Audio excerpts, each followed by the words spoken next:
Bent over a desk in a dimly lit corner of a messy office sat the headmistress of research responsible for the libraries of Trussum, an elder marked titled as the Lady Naraama de Laslin. Her office was located within her own private tower at the front of the library's compound, allowing her the space required to conduct her experiments, her studies, and her duties. The numerous wrinkles pinching her features were scrunched with focus as she scratched the tip of her quill hastily across the parchment before her. Her long grey hair was messy and uncombed. Her eyes were dulled in colour and clouded with age. She barely glances up from her work as the creaking wood of the door behind her alerted her to Triph's presence. The grey-stripped Vam meanders into the room, padding across the stone floor on 4 pawed limbs.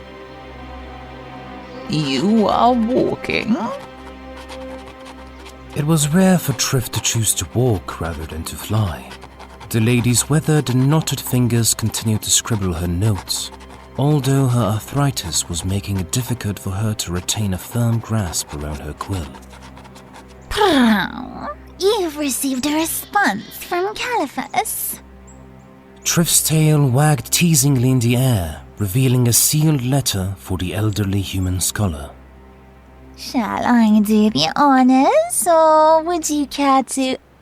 Triph's words were promptly cut short as her bonder leapt up to her feet, at least as quickly as an old woman of 82 rotations in age could leap.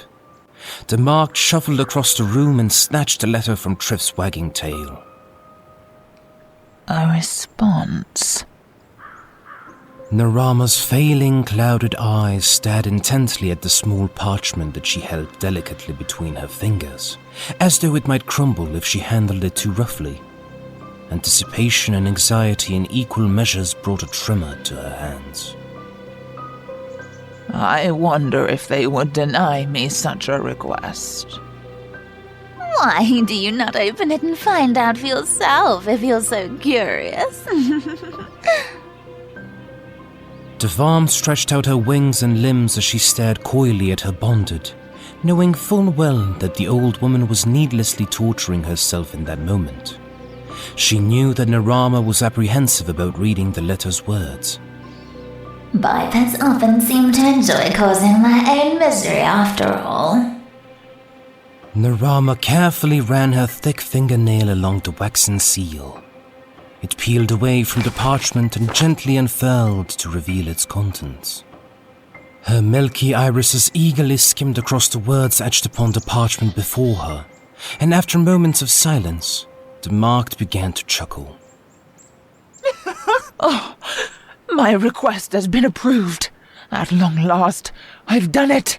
All the pieces are finally in place. Naraama squeezed the letter tightly to her chest, hugging it with every ounce of strength and hope that she possessed. The grin pulling at her lips felt wide enough to split her face in two. She failed to recall a single moment in her life where she had felt closer to achieving her goal, to achieving her destiny. I must send an explanatory letter to that Moran girl and her companion before we attempt the ritual this evening. You have ensured that all of our preparations have been properly made? Oh, my mind is just as sharp as it ever was, Bath Somi. Everything shall be ready for you and your silly little ritual this evening. Triph rolled her eyes at Naraama and began to give herself an impromptu bath. Naraama ignored Triph's obvious disinterested attitude and quickly put to parchment a short letter. When the marked finished, she sealed the letter with wax and stamped it with the official seal for Trussum's research department. Above her desk along the back wall of her office sat a small wooden perch, atop which sat an awaiting carrier raven. Naraama looped the letter's ribbon around the raven's foot and whispered her directions.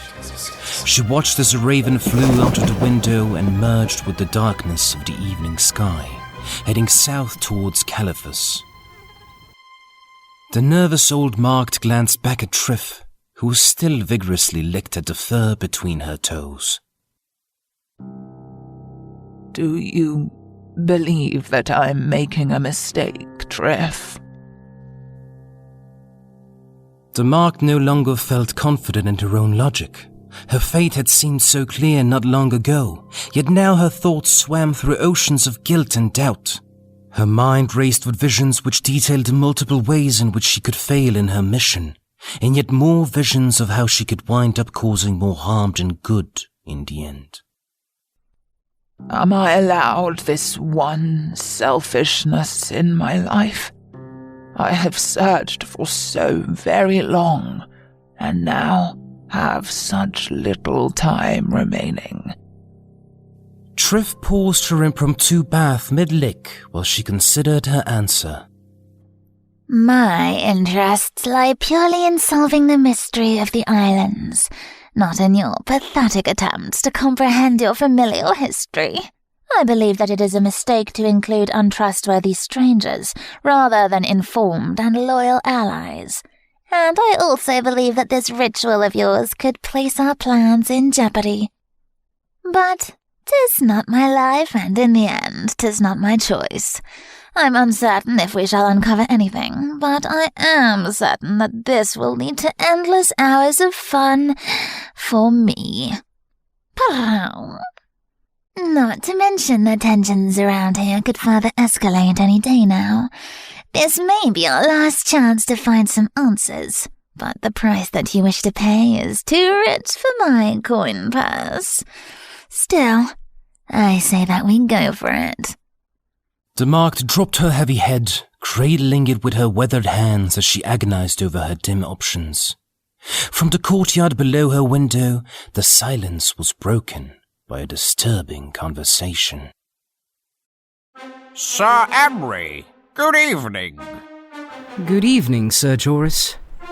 Fancy joining me for this evening's round of rousing speeches to raise the spirits? I cannot. I have an early meeting with the city commander in the morning, and I still have not located the building in which I've been assigned a bunk for the evening. I apologize. It sounded as though you just admitted to being a supporter of Vulcan. You wish to leave the locals in low spirits? With lackluster morale? These are the words of a man with no faith or loyalty for his kingdom, willing to shirk his duties to the Titan gods who grant us our abilities to protect the innocent. It sounds to me like... No, of course not. I despise the Vulcanite. Of course, I shall be attending the gathering with you this evening, Sir Joris. It was simply a lapse in judgment due to the fatigue of travel. You understand? But of course you will. Only a Lodian spy would be made uncomfortable by participating in these joyous gatherings. Do people here need the morale boost? How else are we to charm more youth into our ranks to aid us in the defense of the kingdom? I look forward to seeing you there, Sir Amrie. Likewise, sir. The young knight said, ending the awkward conversation. A deafening silence followed, leaving the Marked with only her thoughts. Naraama shook her head vehemently as the twisting knot in her stomach deepened. The kingdom is at war with the Lode Empire, and on the brink of war with Bokken. Yet our own paranoia-driven, thinly spread men may prove to be far more dangerous if we try nothing. I have no choice, then. I have made my decision. 'Tis time to go, Triph. The elderly woman rose with false bravado from her chair. Her voice, much like her emotions, were mixed and strained. Triph spread her wings and glided softly through the air, landing heavily upon her bonded shoulders. Naraama swallowed at the lump in the back of her throat, pausing to glance one last time around the office that had become her home. This is the last time that I shall see this place. It has served me well over the rotations, but once we leave this room, there shall be no turning back. No turning back at all.